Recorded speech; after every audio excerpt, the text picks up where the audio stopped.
यहाँ कहा जा रहा है कि एक जिम्नाजियम ने नए मेंबरान के लिए अपने दाखिले की फीस 200 रुपये और माहाना फीस 40 रुपये रख दी है।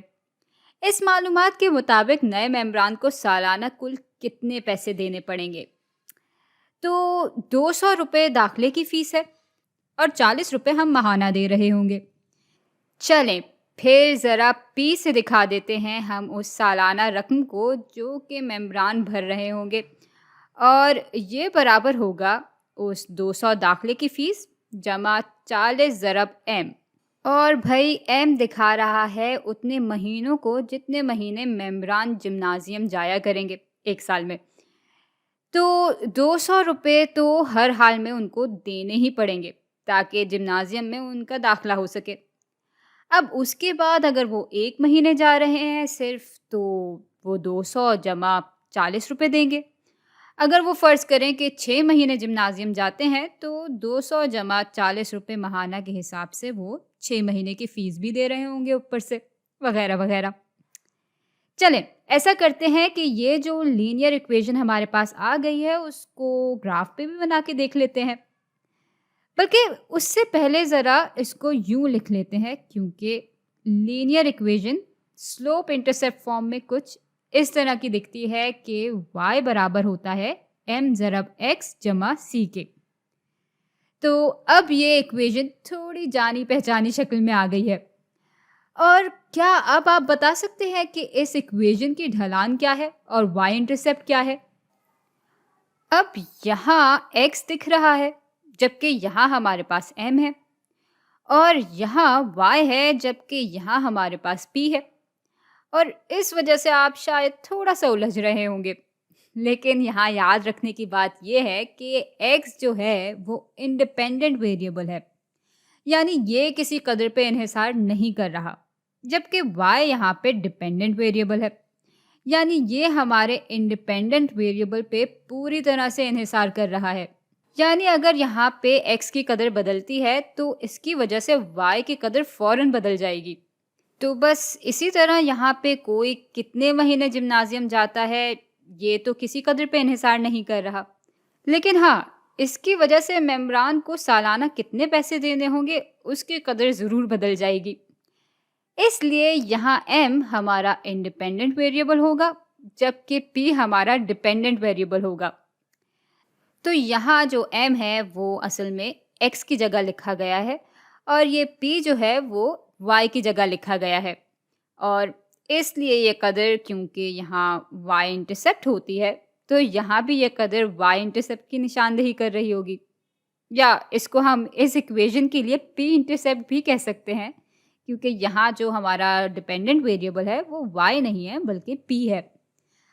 और अब जब लीनियर इक्वेशन इस स्लोप इंटरसेप्ट की शक्ल में दी होती है तो भाई ढलान हमेशा इंडिपेंडेंट वेरिएबल के साथ वाली कदर के बराबर होती है, और यहाँ चूँकि हमारा इंडिपेंडेंट वेरिएबल m से दिखाया जा रहा है इसलिए इसके साथ वाली जो कदर है वही हमारी ढलान होगी। तो भाई यहाँ ढलान बराबर हो जाएगी 40 के। चलें, अब ज़रा ग्राफ की तरफ बढ़ते हैं। तो ये दो एक्सिस हैं, इंडिपेंडेंट वेरिएबल को हम x एक्सिस से दिखाएंगे तो ये हो जाएगा m एक्सिस, और डिपेंडेंट वेरिएबल के लिए हम ये वाला एक्सिस चुन लेंगे तो ये हो जाएगा p एक्सिस। और हम ग्राफ का सिर्फ यही हिस्सा बना लेंगे, यानी बस ये पहला क्वाड्रेंट ही बनेगा, क्योंकि p और m की इकदार तो हमेशा मस्बत ही होंगी। अच्छा, तो अब 200 रुपये तो हमें हर हाल में देने ही होंगे जब हम जिम्नाजियम में दाखिला लेंगे, तो 0 महीने में हम देंगे 200 रुपये, और अब जितने भी महीने हम जाएंगे हमें हर महीने के हिसाब से 40 रुपये देने होंगे, और भाई यही हमारी ढलान भी है। तो हर 1 महीने के बदलने पे हमें 40 रुपये और देने होंगे। तो 1 महीने अगर हम जिम्नाजियम गए तो अब हमें 240 रुपये देने होंगे। एक और महीने अगर हम जाएंगे तो हमें मज़ीद 40 रुपये देने पड़ेंगे, यानी अब हम कुल 280 रुपये दे रहे होंगे। तो भाई ये सिलसिला यूं ही आगे तक चलता चला जाएगा और हमें ग्राफ कुछ इस शक्ल का मिल जाएगा।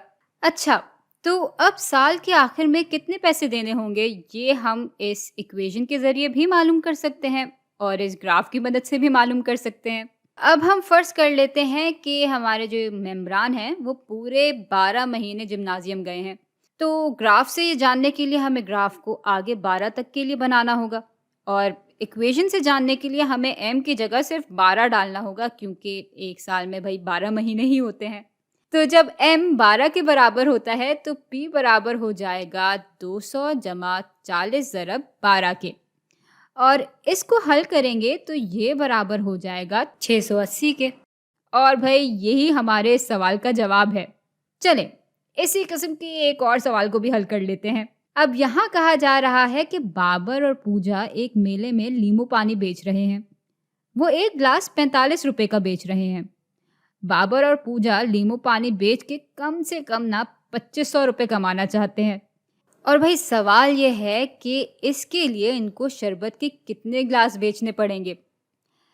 तो वो 45 रुपए का एक ग्लास बेच रहे हैं और वो कुल 2500 रुपए यानी 2500 रुपए कमाना चाहते हैं।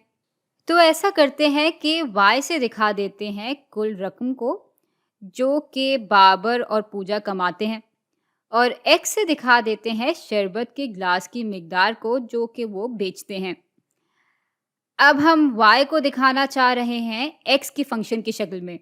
तो y बराबर हो जाएगा, भाई एक शरबत का ग्लास बेचने पे उनको 45 रुपए मिलते हैं, तो x ग्लास बेचने पे बाबर और पूजा कुल 45 ज़रब x रुपए कमाएंगे। अब हमें देखना है कि कम से कम 2500 रुपए कमाने के लिए उनको शरबत के कितने ग्लास बेचने होंगे। यानी यहाँ y की जगह 2500 आ जाएगा, क्योंकि बाबर और पूजा उतने पैसे कमाना चाह रहे हैं। और अब हम इस इक्वेशन की मदद से x की कदर जान सकते हैं। तो 45 का अगर एक ग्लास है और x ग्लास बेच के उनको 2500 रुपए कमाने हैं, तो x की कदर जानने के लिए हमें x को अलग करना होगा और साथ ही साथ इक्वेशन की बराबरी भी हमें कायम रखनी है। तो इसलिए हम इक्वेशन के दोनों हिस्सों को 45 से तकसीम कर देंगे। यहाँ सिर्फ x बच जाएगा और ये बराबर हो जाएगा 2500 बटा 45, और ये बराबर हो जाते हैं 55.5 के। अब भाई ये लोग आधा ग्लास तो किसी को नहीं बेच सकते ना, तो इनको कम से कम 2500 रुपए कमाने के लिए कुल 56 शरबत के ग्लास बेचने होंगे। अच्छा चलें, अब ज़रा ग्राफ बनाते हैं। तो ये हो गया एक्स एक्सिस, जिससे हम दिखा रहे होंगे ग्लास की मिकदार को जो बाबर और पूजा बेच रहे होंगे, और वाई एक्सिस से दिखाएंगे हम कुल रकम को जो कि वो कमा रहे होंगे। और भाई एक्स एक्सिस पे हम 10 अदद के फ़र्क के हिसाब से स्केल बना लेते हैं ताकि ये 55 यहाँ पे पूरा हो सके। तो ये हो गया 10, 20, 30, 40, 50 और 60। और वाई एक्सिस पे जब 0 ग्लास बिकेंगे तो पूजा और बाबर 0 रुपए कमा रहे होंगे, और फिर 10 ग्लास बेचने पे वो फिर 45 ज़रब 10 यानी 450 रुपए कमा रहे होंगे। 20 ग्लास पे वो 45 ज़रब 20 यानी 900 रुपए कमा रहे होंगे, और यूं ये सिलसिला आगे बढ़ता चला जाएगा। और जैसा कि हम देख सकते हैं कि x में 10 अदद की तब्दीली आने पे y में 450 यानी 450 रुपए की तब्दीली आई। और अगर हम इन नुक्तों को जोड़ें और इस लकीर को आगे तक लेके जाएं, तो हमारा ग्राफ कुछ इस तरह का दिखेगा। और चलें अब ग्राफ की मदद से भी देख लेते हैं कि अगर बाबर और पूजा को 2500 रुपए कमाने हैं तो उनको कितने शरबत के ग्लास बेचने पड़ेंगे। तो भाई ग्राफ के मुताबिक x कुछ 56 के ही बराबर आ रहा है। और भाई जाहिर है कि ये ग्राफ हमने बहुत तमीज़ से तो बनाया नहीं है, लेकिन इसको देखने से कम अंदाज़ा तो हो जाता है कि ग्राफ की मदद से भी हमें यही जवाब मिलेगा।